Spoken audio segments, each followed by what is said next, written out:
जौन बेरोजगारी के पूरा एगो मॉडल सेट हो गइल बा कि अडानी के अमीर बना देवे के बा, बाकी लोग के कोनो काम धंधा से कोनो मतलब नहीं के, ओकरा के खत्म करे खातिर ई रैली बा। तो ई रैली ए खातिर बा कि जनता के जौन मुद्दा बा, रोजगार का मुद्दा, शिक्षा का मुद्दा, आवास का मुद्दा, रोटी का मुद्दा, काम के मुद्दा, जौन सरकार वादा कैलस कि इतना करोड़ नौकरी दे, नौकरी ना देलस, ओकरा खिलाफ एगो लड़ाई के आगाज बा।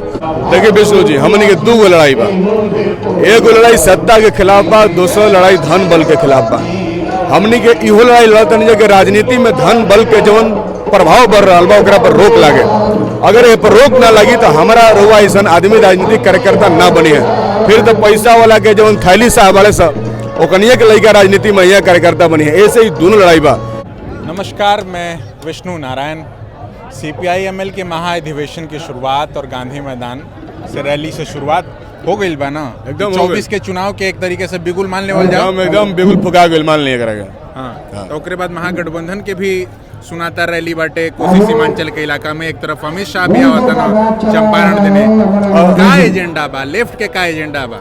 एजेंडा क्लियर बा कि चुनाव मंदिर मस्जिद बना हो, चुनाव पुलवामा ऐसा एजेंडा बना हो, चुनाव हो तो गरीब गुरबा जनता के जवन इशू बा, जवन वास्तविक मुद्दा बा ओकरा पे होई। आज हाई कोर्ट आदेश दे दिया बुलडोजर लोगों के घर पर चढ़ जाता, वो बुलडोजर रुकी कि ना रुकी, वो बुलडोजर के रोके खातिर चुनाव बा, ये आंदोलन बा, ये रैली बा। ई जवन लगातार गरीबन पर हत्या बा, सॉरी हमला बा, वो हमला के रोके खातिर ई रैली बा। जवन बेरोजगारी के पूरा एगो मॉडल सेट हो गइल बा कि अडानी के अमीर बना देवे के बा, बाकी लोग के कोनो काम धंधा से कोनो मतलब नहीं के, ओकरा के खत्म करे खातिर ई रैली बा। तो ई रैली ए खातिर बा कि जनता के जवन मुद्दा बा, रोजगार का मुद्दा, शिक्षा का मुद्दा, आवास का मुद्दा, रोटी का मुद्दा, काम के मुद्दा, जवन सरकार वादा कैलस कि इतना करोड़ नौकरी दे, नौकरी ना देलस, ओकरा खिलाफ एगो लड़ाई के आगाज बा। यही से आज ये बिल्कुल फूक दिया गइल बा। अब आज से भाजपा वाला लोग के हमने कह देने कि देख लो, अब कान खड़ा कर लो, अब ये लड़ाई बिहार शुरू कर दिया बा। और वह जानते नहीं कि हमने के ऊपर ज्यादा जिम्मेदारी बा। जौना गरीब पूरा देश के लोग डरेले रहे, धमकेले रहे। मध्य प्रदेश में सरकार बदल दिलस, झारखंड में सरकार बदले के प्रयास चलत रहे, महाराष्ट्र में उल्टा पलटी कर दिलस। वो दौर में जौना गरीब देश के लोग के लागे कि भाजपा से ज्यादा ताकत कोई भी नहीं के, मगर हमने के बिना रुपया पैसा के बिहार में उनका सत्ता से बाहरी कर देने जा।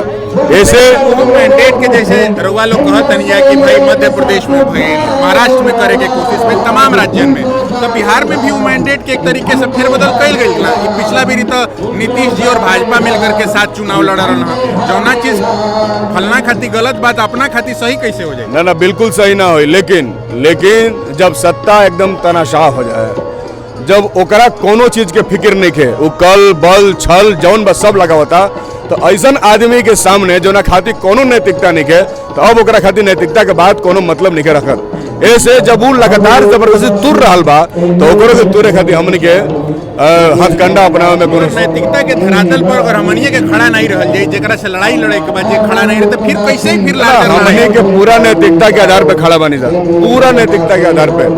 लेकिन जौन बीजेपी के खिलाफ देश के जनता करा रहल बिया, लोग ही महसूस करता कि ना गलती हो गई वोट देके, तो गलती के सुधारे का मौका मिले के चाहिए ना।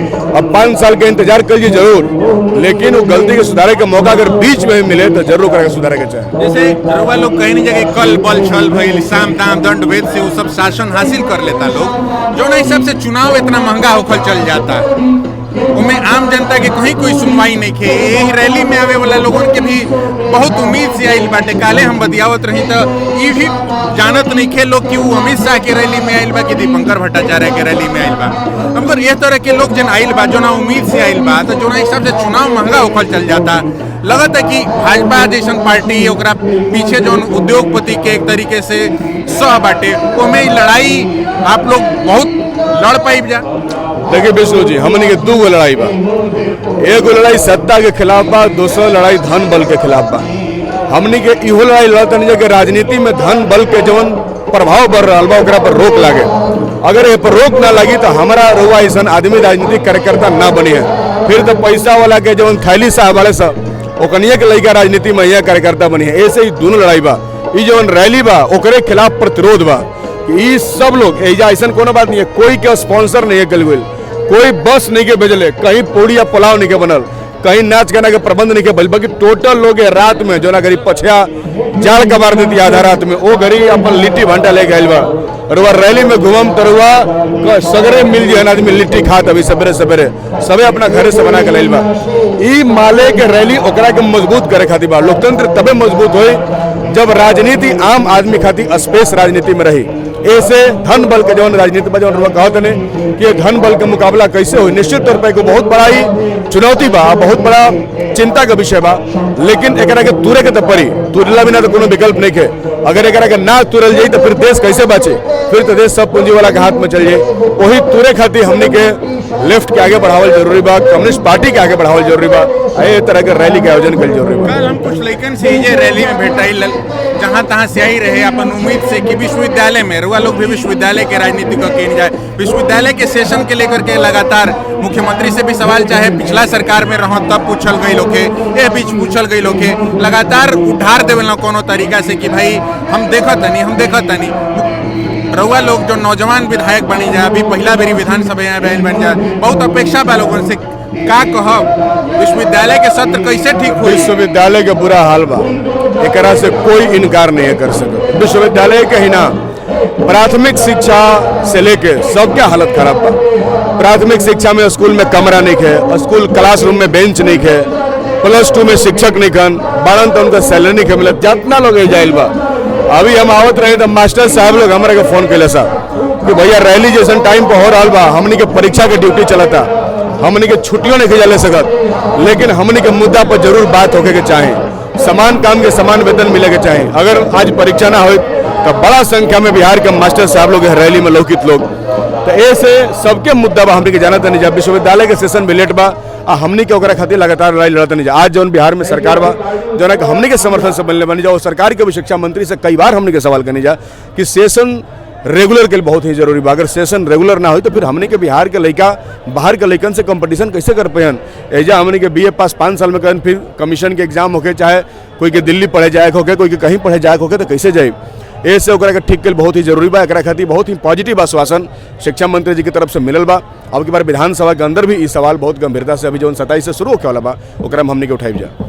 तो ये हम अभी बात करते रही डुमराव से विधायक बना भाकपा माले के अजीत कुशवाहा, और चूंकि रैली बाटे और रैली के लेकर के तमाम तरह के गतिविधि देखल जाता। ओकरे अलावा उनकर पार्टी के राष्ट्रीय महाधिवेशन होके वाला बा, एक तरीका से पूरा देश प्रदेश से लोग आइल बा उनका पार्टी से। ओकरे अलावा एक विपक्षी का के सवाल खड़ा करे के कोशिश होता।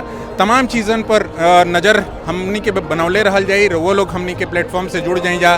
द जनता ना खातिर शशांक के साथ हम विष्णु नारायण, बहुत धन्यवाद।